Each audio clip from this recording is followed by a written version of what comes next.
if you don't like defense, which sometimes, everybody says, Thursday night games are sloppy, they're low scoring. Sometimes there is good defense. There was not last night. No. There was not a whole lot of defense in that game, although obviously big play by Jesse Bates when it comes right down to it, knocking the ball loose from Bucky Irving and turning that game. It's like we were talking about on the show yesterday of how would the Falcons and Kirk Cousins be viewed if Saquon doesn't drop the ball on third down in week 2, right? You don't get the chance to go down the field.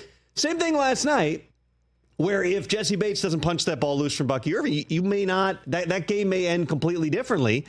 I'm sitting there watching the second half back in my hotel room and go, it might be ugly around Atlanta tomorrow. Yeah. They're about to be 2-3, and they can't stop anybody right now. But to their credit, they make enough plays.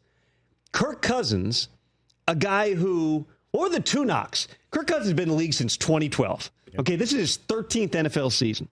He spent about 10 years of that, where all anyone would say about Kirk Cousins was he's all stats. Yep. He great fantasy player. Doesn't perform in the clutch and doesn't perform in primetime. Exactly. Well, 2 of their 3 wins this season have been in primetime, and in all 3 of the Falcons' victories, he's led a game-winning drive. And you watch him in those situations, you're not thinking, boy, I know there was a breakdown on the broadcast last night of like the exact biomechanics of the Achilles.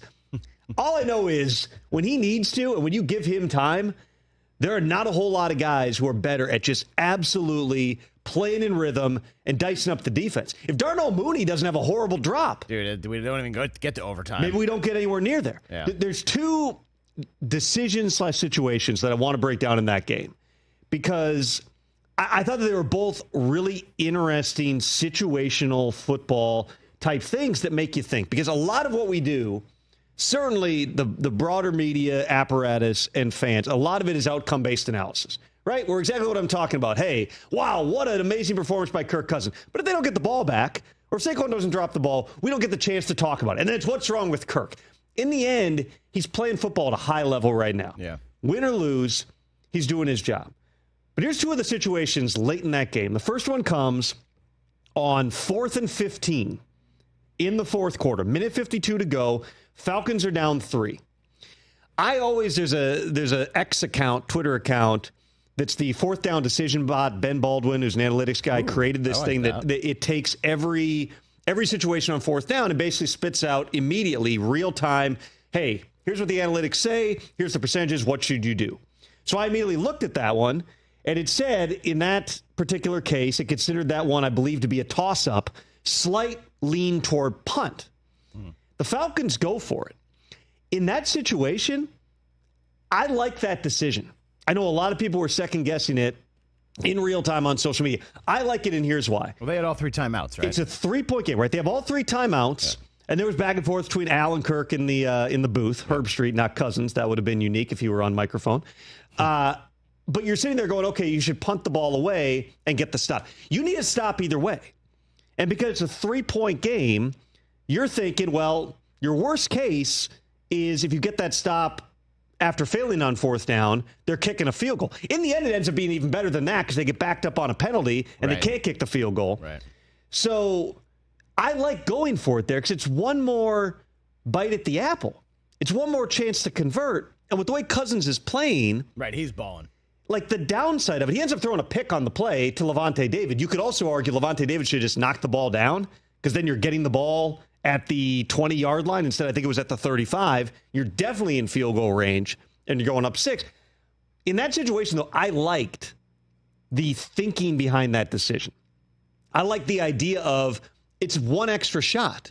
You punt it away, you have no chance to convert on the fourth, and you still got to get 3 stops and then drive. So I like that decision, even though it didn't work out for the Falcons. The second one, and this goes back to something involving your Cowboys, TJ. Okay. You remember 3 years ago in the playoffs, and the infamous they can't get it spiked game against San Francisco. Yeah. They're down 6 points. I went back and watched that sequence and charted all the times and everything. Okay. And then I rewatched it from last night on NFL Plus. Shameless plug. You should get that. Review the games immediately. In that game, 3 years ago in the playoffs, there were 14 seconds left when the Cowboys snapped that ball. Dak ran 17 yards, Could have gone down earlier. That was one of the things in that game. Yeah. But he slides with 8 seconds left. 8 seconds. Should be enough. Should have been enough. You watch it, and I mean, I broke it down from every angle at that time and watched the All-22 and where the official was. The official who's supposed to spot the ball doesn't move until Dak slides. Then runs all the way up, collides with everyone, pushes his way through, respots the ball, then respots the ball again. Everybody has to shift. They spike it right at zeros, and the game's over. And Mike McCarthy got so much blowback after that game. What are you thinking? Like, how could you try to run a play there? Now, what they were trying to do in that situation wasn't set up a field goal. It was set up a better shot at the end zone, right? Get down to about the 20-yard line and run a real play as opposed to a Hail Mary. But, Mike said after that game, the threshold was a little bit higher for how much time they thought they had. We thought it should be able to get spotted in time, and we spike it. Watch last night. There are 12 seconds left when the Falcons snap that ball. They're at the 43-yard line. Cousins passes 14 yards to Drake London, who is tackled with 8 seconds left. The exact same amount of time. But he then ran another 5 yards after catching it. Right, go down. 14 yards total in the play. So you're roughly the same amount downfield. Yeah. If you watch it, the center does the same thing. He sets it where the guy was tackled. The official who has to come up from behind the play, again, has to go through traffic. He's going right through. Watch it. The official comes through, taps the ball, and gets out of the way. And they snap it with 1 second left and spike the ball. Unreal. Watch the mechanics. Go back and compare those two plays because there was so much angst and criticism directed at the Cowboys trying to execute that play. Last night, that's what it's supposed to look like. It's they have to hand the official the ball. Apparently not. Because the official comes up and just goes, literally tap, and keeps moving. He doesn't even stop. Doesn't even slow down. And that's not to criticize the Falcons there. They got to get into field goal range. But that's perfectly executed in that moment. And for as much as Kirk Cousins, at times this year probably had some limited reps coming off the Achilles, and you wonder just in those big situations, are they ready? Like, you watch it, it's not totally clean. Kyle Pitts, the ball's down. Kyle Pitts is kind of like, oh, wait, are we spiking it? And he's like by the center, and he has to get outside. But they get up to the line of scrimmage. They spike the football. They kick the field goal, and that sets up overtime. And listen, overtime there's luck, especially in the regular season, where it's the first team that gets the ball, you score a touchdown, the game's over. They benefit from getting that coin flip. But you have two situational football things there. One doesn't work out, but the downside in my mind was less significant than the upside if you're able to convert it. And the second one, they run a play. Should Drake London have gone down 3 yards earlier, tried to conserve a second or two? You can argue that, but it worked out and the timing of the play. So next time somebody tries to run that play, just remember, so much is dependent on the mechanics of the officiating in those spots. Let's say somebody accidentally, the official kicks the ball while he's on the way by. The game's over. There's no recourse.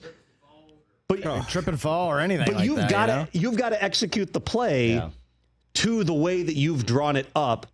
The Falcons did that last night. It's a credit to Kirk Cousins in that big moment. It's a credit to Raheem Morris, I think, for having the fortitude to say, you know what, these are the right things to do, even though there's some risk there. You could play it conservative and just throw a 3-yard out and try a 60-yard field goal. No, you think, hey, this is why we run all those situations, all those scenarios, the entire offseason in training camp, drilling them day in and day out. They did it right. They got lucky on the 50-50 proposition on the coin flip, and they win a really entertaining game last night. Catch the Rich Eisen Show every single day on the Roku Channel, 12 to 3 Eastern, for free.